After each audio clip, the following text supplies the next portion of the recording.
I gotta admit, the end of the Fever Mercury game made me sit up for a second because it got a little spicy with Caitlin Clark having an interaction with Dewanna Bonner out on the middle of the Picture this, you're Diana Taurasi, one of the greatest players in WNBA history, and you just made what might be the most embarrassing decision of your entire season.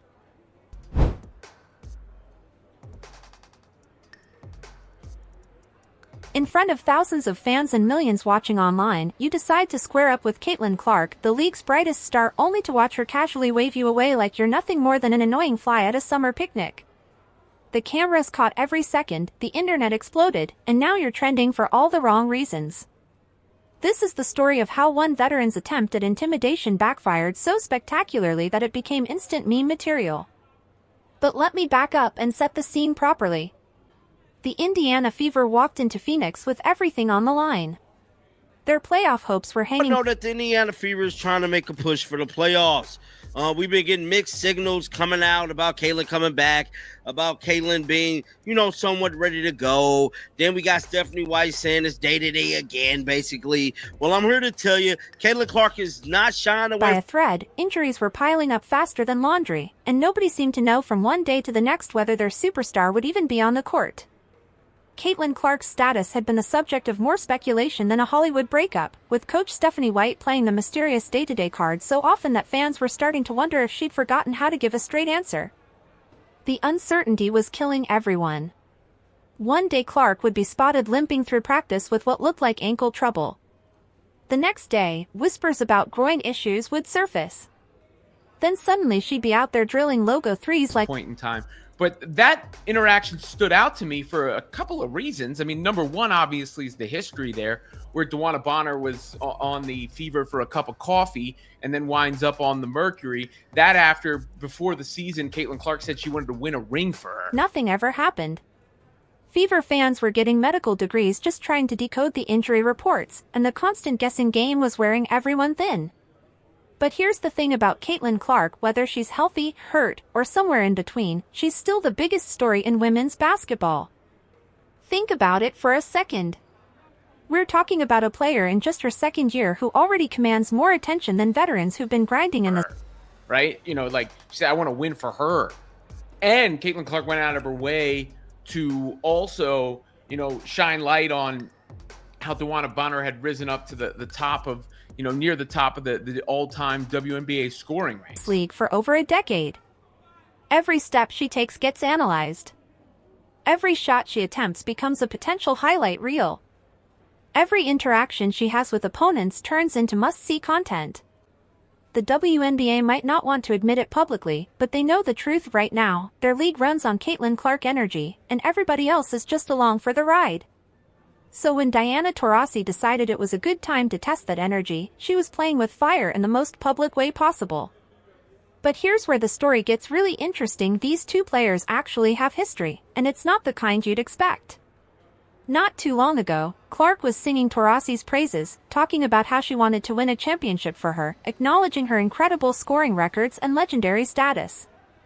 There was genuine respect there, the kind of admiration that young players show toward the icons who paved their way. The irony is almost painful when you think about it. Clark had been one of Taurasi's biggest supporters, going out of her way to highlight the veteran's achievements and express gratitude for what she'd done for the game. And now here they were, facing off in what would become one of the most talked about confrontations of the season. Sometimes the sports world has a cruel sense of humor. The Fever came into this Mercury matchup carrying more baggage than a cross-country flight. The season had been an absolute roller coaster, with more ups and downs than anyone could handle. Injuries weren't just affecting individual games, they were affecting the team's entire identity. Fans were exhausted from trying to keep track of who was available, who was questionable, and who was being held out for mysterious reasons that never quite made sense. Clark herself had become the center of endless speculation. Every practice report was dissected like ancient scripture. Every pregame warm-up was watched for signs of limping, grimacing, or anything that might hint at her actual condition. The secrecy around her status had reached ridiculous levels, and supporters were getting frustrated with the constant non-answers and corporate speak coming from the organization. But Diana Taurasi isn't some rookie who doesn't understand how this business works. She's been around long enough to know exactly how the media machine operates, how narratives get built, and how one moment can define an entire news cycle. She understands that in today's social media landscape, every interaction gets magnified, every gesture gets analyzed, and every confrontation gets turned into content. Which makes her decision to go at Clark even more baffling. When you target Caitlin Clark, you're not just going after one player. You're taking on an entire ecosystem. You're challenging the most passionate fanbase in women's basketball, the reporters who cover her every move, the highlight accounts that turn her best moments into viral gold, and the casual fans who tune in specifically to watch her play. It's like poking a beehive and expecting only one bee to come after you. The actual confrontation played out like something from a comedy sketch. There's Taurasi, trying to project this image of veteran toughness, stepping up to Clark in the middle of the court like she's about to deliver some profound basketball lesson. Meanwhile, Clark just stands there, cool as can be, and gives her the most dismissive hand gesture you've ever seen, basically the basketball equivalent of talk to the hand, before turning away like the whole thing was beneath her notice. The visual was absolutely perfect for Clark and absolutely devastating for Taurasi.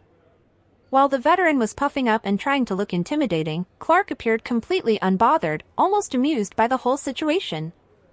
And of course, the referees were nowhere to be found, which has become a depressingly familiar theme when Clark is involved. Whether it's missed calls on obvious fouls, phantom traveling violations, or just general incompetence, the officiating in Clark's games has been consistently terrible all season long. The internet reaction was swift and merciless. Twitter exploded within minutes, with Fever fans pointing out how ridiculous the whole thing looked. Even some Mercury supporters were scratching their heads, wondering why their veteran leader had chosen this particular moment to make this particular statement. The clip spread faster than gossip in a small town, and suddenly everyone had an opinion about what they just witnessed. What made it even worse for Taurasi was the context. This wasn't an isolated incident, it was part of a clear pattern that fans had been noticing all season long. Time after time, veteran players had tried to send messages to Clark, and time after time, it had backfired spectacularly. Angel Reese, Kennedy Carter, even players getting into scuffles with Clark's teammates, the so-called welcome to the WNBA moments had become so frequent that they'd lost any intimidation factor and just looked desperate. Here's what the veterans don't seem to understand: Clark isn't a rookie anymore. She's not some wide-eyed newcomer who's going to be rattled by aggressive gestures and tough talk. She's in her second year, she's seen it all before, and she's figured out how to turn these moments to her advantage. At this point, the hazing isn't hazing, it's just veteran players making themselves look foolish on national television. The timing couldn't have been worse for Phoenix either. This is a Mercury team that knows their championship window is rapidly closing. Taurasi isn't getting any younger, and the supporting cast around her isn't exactly built for a long-term run. Meanwhile, the Fever have Clark, Aaliyah Boston, and a young core that could potentially dominate the league for the next decade. That kind of future potential is terrifying for aging teams, and it makes them lash out in ways that end up looking more desperate than intimidating. The most fascinating part of the entire situation was what happened afterward. The Mercury actually won the game, getting contributions from 5 different players who scored in double figures. It was exactly the kind of balanced team performance that should have been the story of the night. But nobody was talking about the final score by the time everyone went home. Nobody was discussing Phoenix's impressive depth or their playoff positioning. The entire conversation revolved around 30 seconds of Taurasi trying to intimidate Clark and failing miserably. That's the Caitlin Clark effect in its purest form. She can lose the game and still win the night. She can have a quiet statistical performance and still be the only player anyone remembers. She controls the narrative in ways that most athletes can only dream about, and she does it without even trying. It's a level of influence that goes way beyond traditional basketball metrics. While all this drama was unfolding, Lexi Hull was quietly putting together another stellar performance that deserved way more attention than it got. 35 minutes, 18 points, solid defense. Hull showed once again why she's one of the most clutch players on the roster and probably the most underrated talent in the entire league. She's the kind of player who might not always fill up the stat sheet, but when the game is on the line, she delivers. The irony is that while Taurasi was busy trying to rattle Clark, Hull was the one actually giving Phoenix problems on the court. But that brings us to another frustrating aspect of this whole situation, the coaching.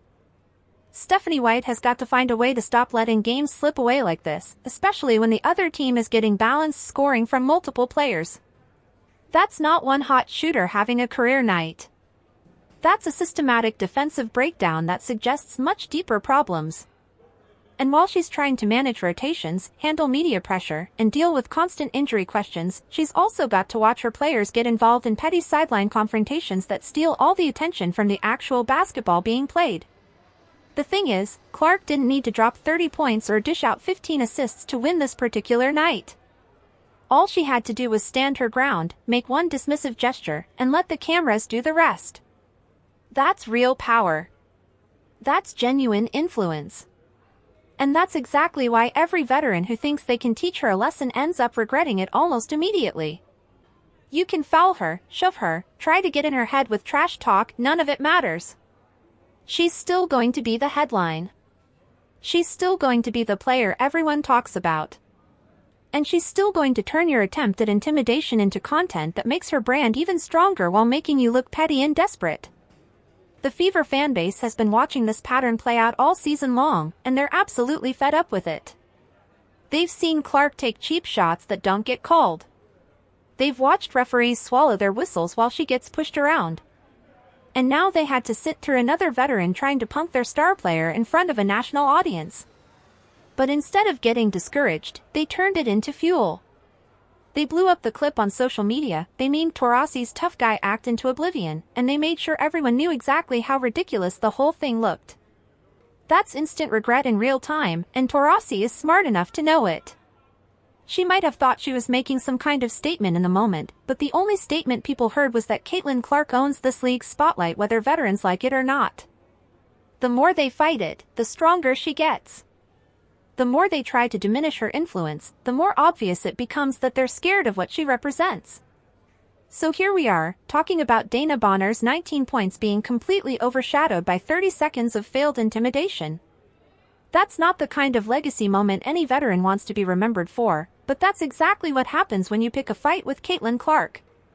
You don't get remembered for your basketball performance, you get remembered as the player who tried to sun the league's biggest star and ended up looking foolish instead.